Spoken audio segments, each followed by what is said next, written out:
Once upon a time, in a faraway land, there lived a man so exceptional that the divine hosts of heaven and hell were forced to take note. A man dangerous enough to bring Satan to his knees, but selfless enough to make God himself raise an eyebrow. How did this come to pass? Well, it all began at a very special birthday party for a very special young lady. Surprise! What is all this? It's your birthday, Kinsey. So? You've never been to a birthday party? No. Oh, like not even growing up? I went to the School of the Americas since kindergarten. We didn't really do birthday parties. But you celebrated Christmas? I don't have to explain myself to you. Oh, Kinsey, this is going to be so much fun. Xinjai made a cake, Jane Austen is here, we'll play some games. What sort of games?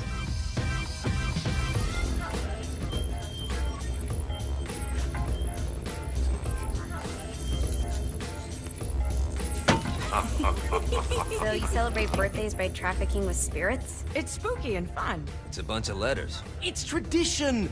Every slumber party has to involve a spirit board. Slumber party? How's it work? We ask it a question, and the spirit of the board will reveal the answer. How? Yeah, someone pushes the pointy thing to wherever they want. Wait. Can we go back to you and your slumber parties? No time. All right. Everyone put their hands on the cursor. Cursor. I feel the magic already. All right. Will the President/God Emperor for life ever choose a partner to reign alongside them? No. Ooh, someone's getting married. Shut up, Matt. Who will tame the president's wild heart? What are you guys trying to spell? I'm not moving it. That's the spirit, Kinsey. I'm serious. I'm not moving it either. Neither am I. Jezebel? Who the fuck is...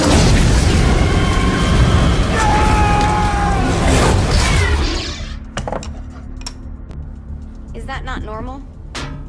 Where'd you get the board? I was going through Signac's artifact collection and found it there.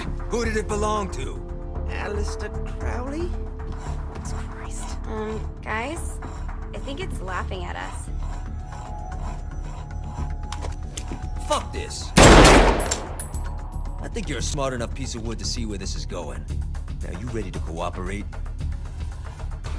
That's more like it. You think we can trust it? It's not like we got a lot of options. So what's the plan? We mount up and go in after the boss? No, I do. No sense in what's left of humanity walking right into a death trap. Someone's gotta live to tell the story. That's a stupid plan, Johnny. I'm leaving you in charge. Hell of a plan, Johnny. Are you serious? I'm coming too. Are you kidding me? How do you plan to come back? Yeah, I try not to sweat the details. You need someone with you that does. No. It's my birthday. Fine. Alright then. You know where my friend is?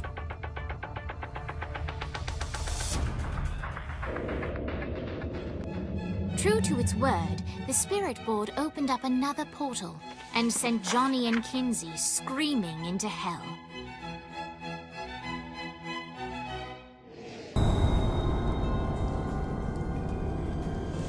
Welcome to hell. Shouldn't you have a receptionist? Such is the plight of eternal damnation. I have a feeling you didn't come here to catch up. Let's talk in my office.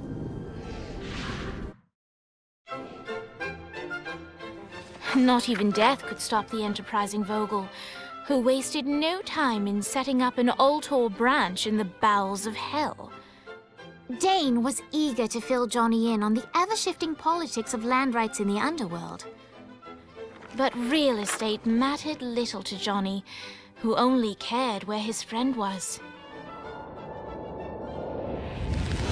Where'd you put the president? I've been trying to explain that. I didn't take them. Bullshit. You expect me to believe you just happened to be the first thing we see in hell? Maybe it's just me, but your thank you sounds more like an accusation. That's probably because he plans to kill you. Okay. I get the trust issues. Can I show you something?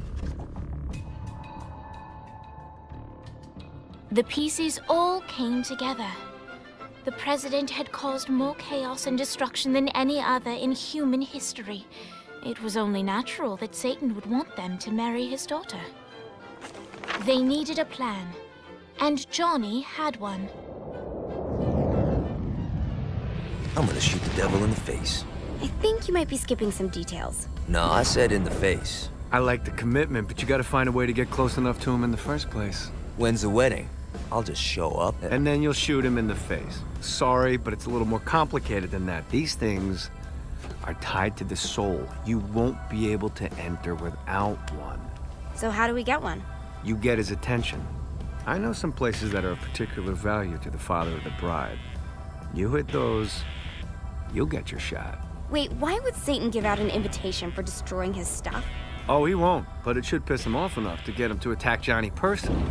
Either the devil kills Gat and Ultor gets the construction contracts to rebuild what was destroyed, or Johnny kills Satan and I'll have to pay less taxes. It's pretty win-win. That's why you're helping us? To make more money in hell? Hell's what you make of it, sweetie. Works for me. What you got? All right. Satan had entrusted the day-to-day running of Hell to 5 archdukes, and Dane knew how to find them all.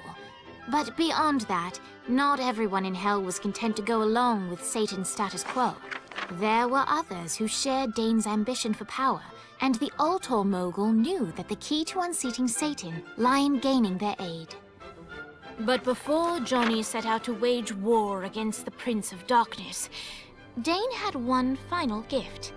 An artifact that he had spent fortunes on. Lucifer's cracked halo. This holy relic granted Johnny the majestic wings of the Morning Star. However, he still needed help in learning how to use them.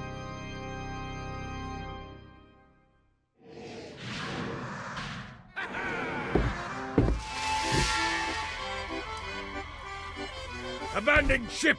We've been boarded!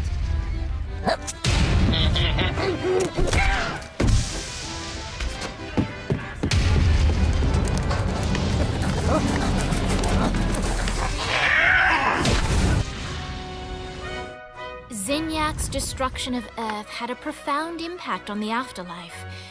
To heaven, it was a logistical nightmare. St. Peter's meticulous nature drove purgatory wait times to unbearable levels.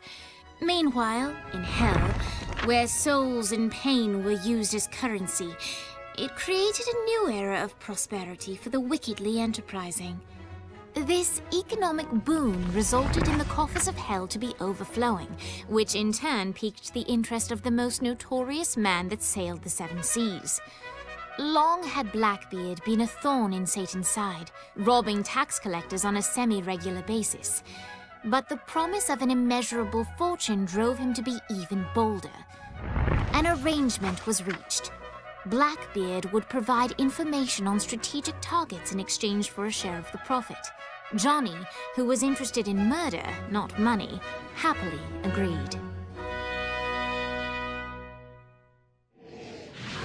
Full dominion of the Barons, a small prize, to Blackbeard it was exactly what he needed. An out-of-the-way place to hoard his treasure and live like a bandit king.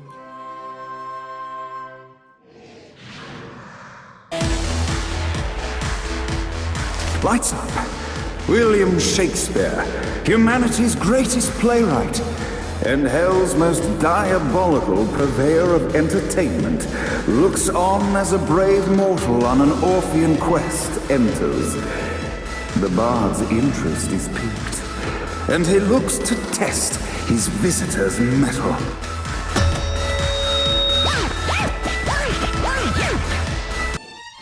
In the land of the living, William Shakespeare is regarded as one of the most prolific playwrights of all time. However, to the denizens of Hell, the bard is seen in a far different light. After selling his soul for fame and adoration, Shakespeare served in Hell as Satan's spy master general.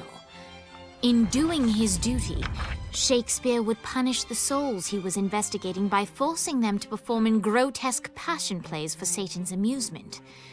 But in a Twelfth Night-esque twist, Shakespeare found himself living a double life.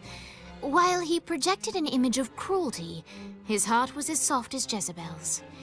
In secret, he would tutor her on the classics and act out the works of his mortal days.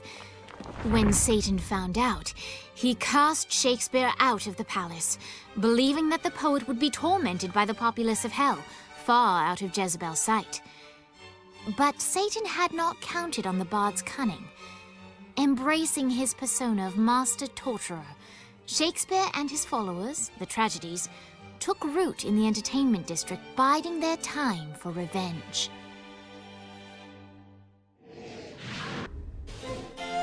With the entertainment district completely under his control, Shakespeare again found himself in the limelight. The denizens of hell reacted in a similar fashion to mortal students throughout America. First they feared him, then they hated him, finally they loved him.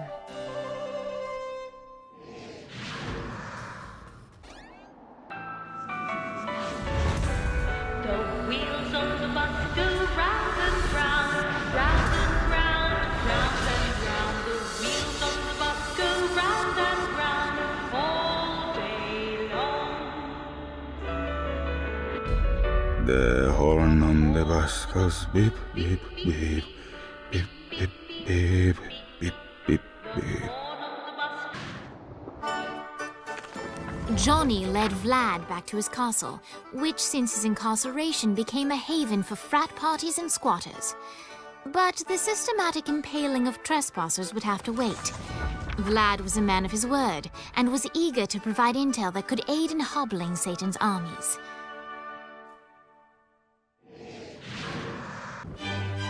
Vlad was Dane's favorite type of business partner, a perfect mix of ruthlessness and integrity. In exchange for his help against Satan, Dane vowed to keep Ultor interests out of the shantytown, save for the occasional ad buys, naturally.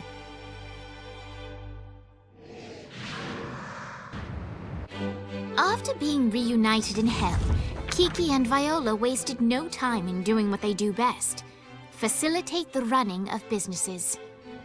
However, the De Winter sisters' success did not sit well with other would-be power players in hell.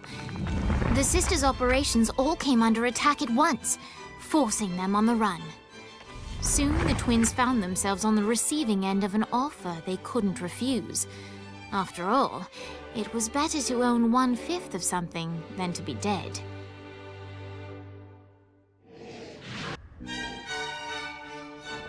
Downtown was secured, but the De Winters knew it was only a matter of time before another storm arose. They had no idea how right they were.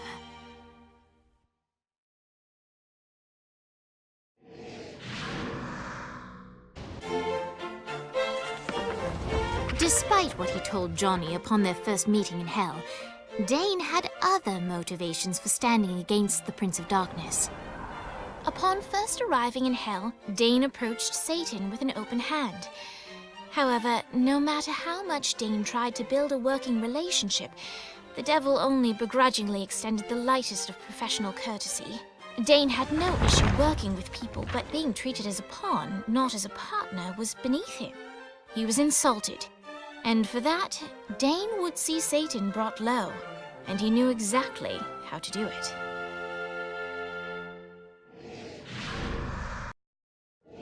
The alliance that Johnny brought together had far-reaching effects throughout the afterlife. For centuries, the Ultor Alliance ruled in relative peace, until a new threat emerged. A secret cabal that plotted to strike at a time of complacency. The war was long and tumultuous, but in the end, the Ultor Alliance prevailed. So what then became of those who aided Gat? Dane's partnership with Johnny changed him more than he knew. When William Sharp abducted Kiki, Dane risked his life to save her. The two got married soon after. Naturally, an ironclad prenup was agreed to. Sharp is now their pool boy. Vlad's castle was returned to its former terrifying glory. Kilbane's screams echo throughout the shantytown, a permanent reminder of what comes to those who question Vlad's dominion. Blackbeard now sails across the sky on the Queen Anne's revenge, searching for any others who would threaten the Alliance's control and pressing them into service. Shakespeare's considerable fame only skyrocketed when he unveiled his latest opus, The Live Burial exhumation and reburial of Shogo Akuji. The critics and audiences loved it. Shogo, not so much. People kept on tormenting Dex. The payback was well overdue. But Viola looked not for power or revenge. The deal she sought was of a different nature. Ever a realist, Viola knew there was no way to barter her way past the pearly gates, but she was quite confident she could reach a different arrangement with God. An annual conference between representatives of heaven and hell. It's really just an excuse for them to play volleyball.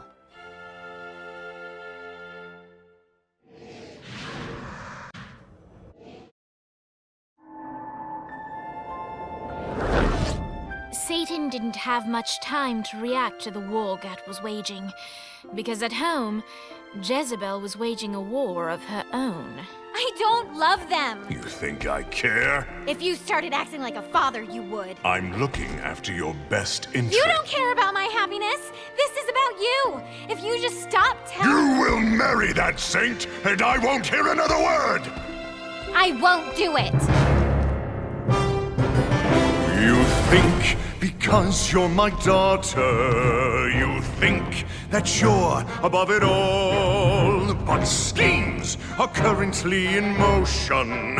Your choice, be a wife or be a thrall. They say the devil's in the details, and I have some more for you.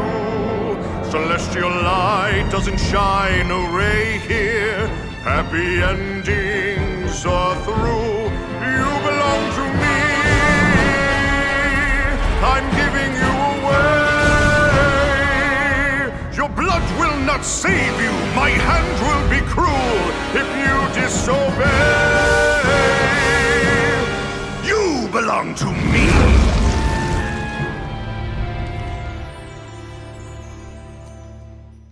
Never.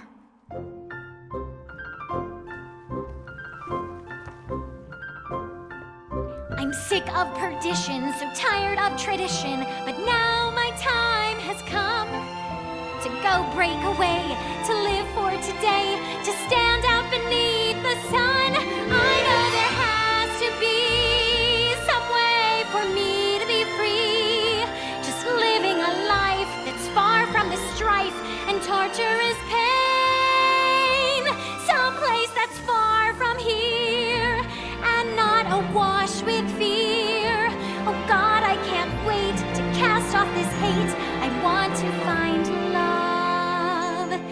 There's a big wide world for me to explore. So many things that I don't know.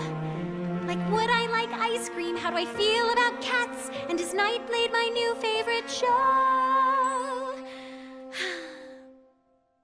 But until that time, I'm stuck in this hell, a relentless tempest of rage, surrounded by guards, betrothed by my father, trapped inside this gilded cage.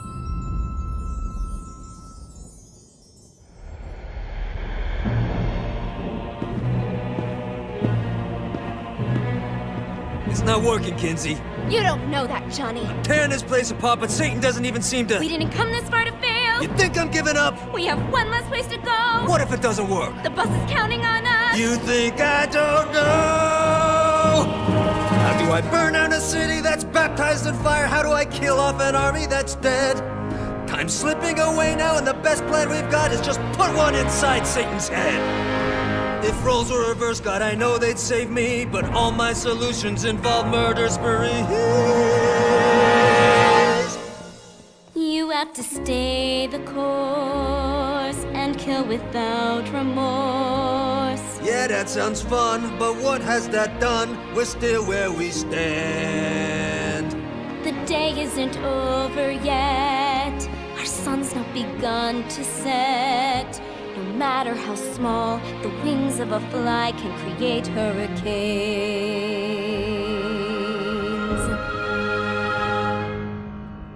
Johnny Gat.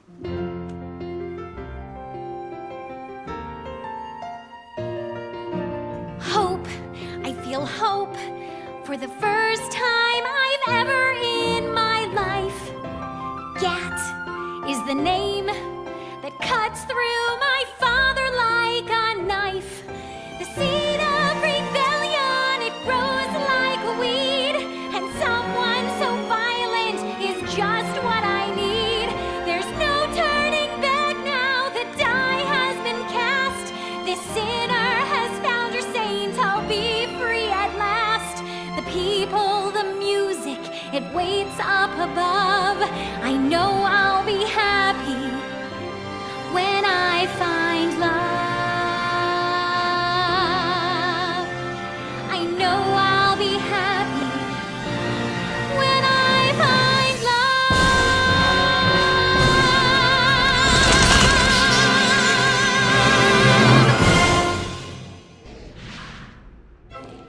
Emboldened by the power of song, Jezebel set out to find the one man that could save her from her impending nuptials. Fortunately for her, Johnny's trail of destruction wasn't too hard to follow.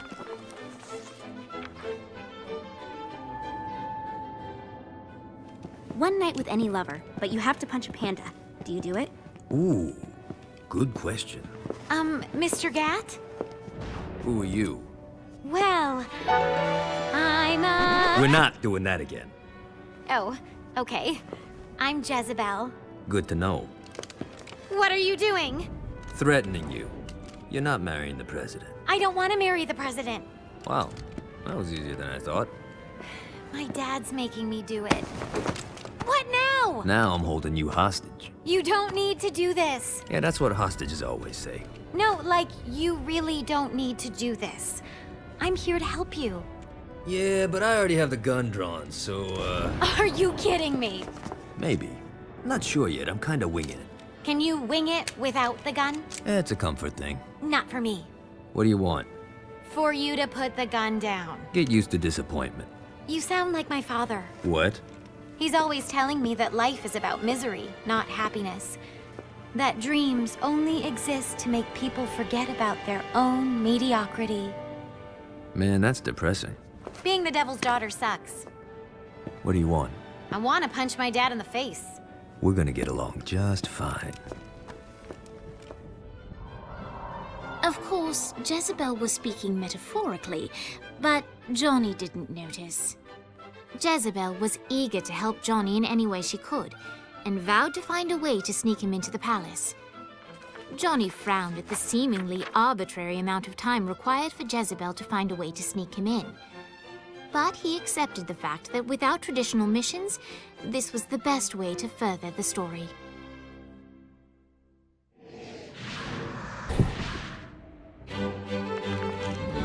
Jezebel's plan worked flawlessly, and when the time was right, she made her way to the bowels of the palace.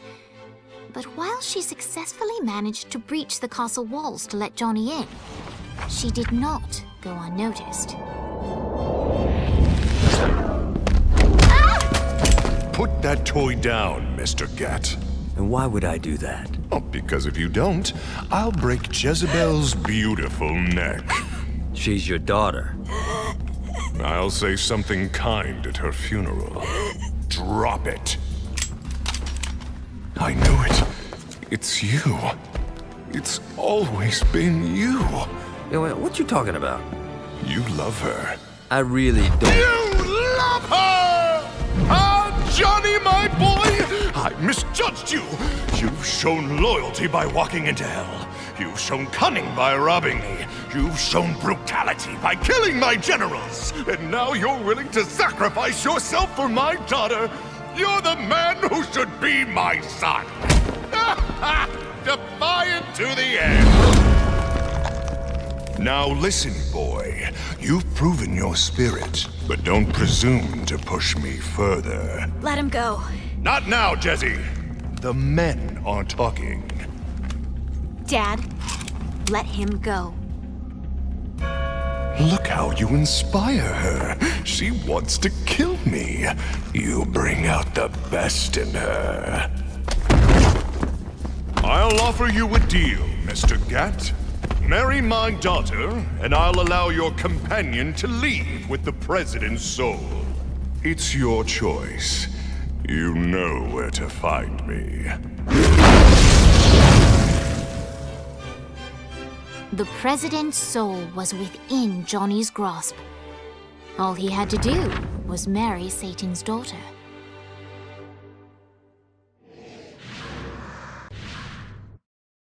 The time had come for the black wedding that would unite Johnny and Jezebel as Hell's new power couple.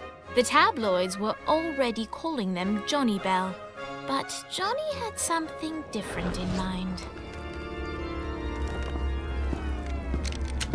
Hey, Satan! You want to get out of here? I can't believe that worked. Occam's razor.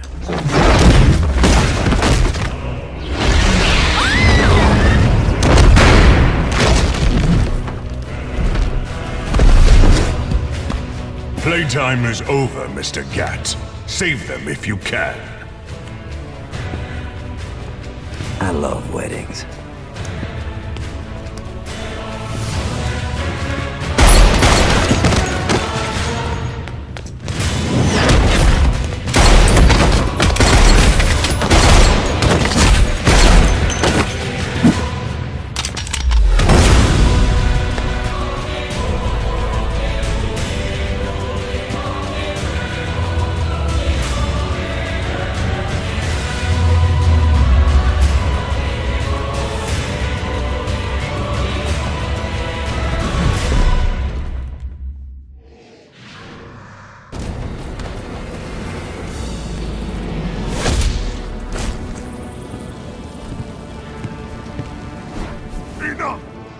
Had ended.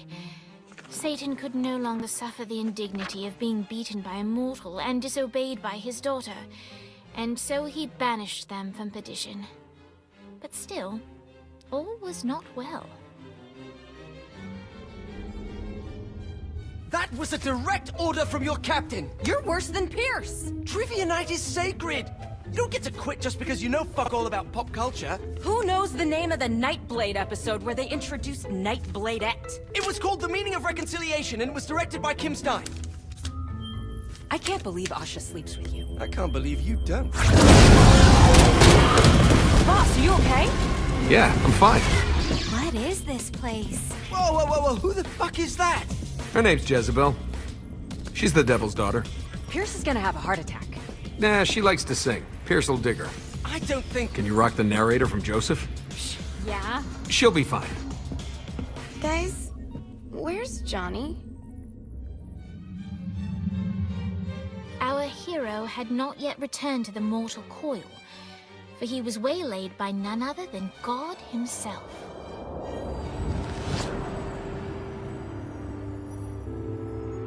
I have a situation. Look, man, I just really want to go home. I owe you. Huh? Zinyak hastened the apocalypse. St. Peter's a good guy, bless his heart, but he was processing souls way too slowly. With the destruction of Earth, Satan had the numbers to storm heaven. All he needed was the President of the United States to lead them. What, you think I couldn't do it? No, I think you wouldn't do it. Aisha's up here. I want to see her. Slow down, buddy. I said that I owe you, and I'll make good on that. But I want you to know your options. And now you, dear reader, shape the tale. If you want to see Johnny reunited with the love of his life, turn to page 31. If you want to see the devil defeated and Johnny crowned the new king of hell, turn to page 13. If you want the saints to find a new home world for what's left of humanity, turn to page 62. If you want God to recreate the earth, but in doing so retcon the entire world of Saints Row, turn to page 124. And finally, if you want God to bestow Johnny with the answers to all the questions of the universe, turn to page 248.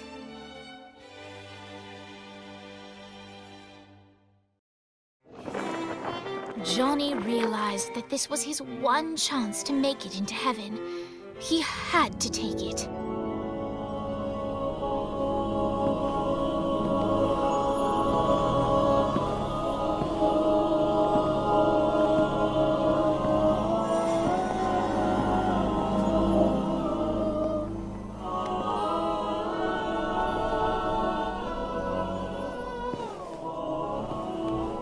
Eish.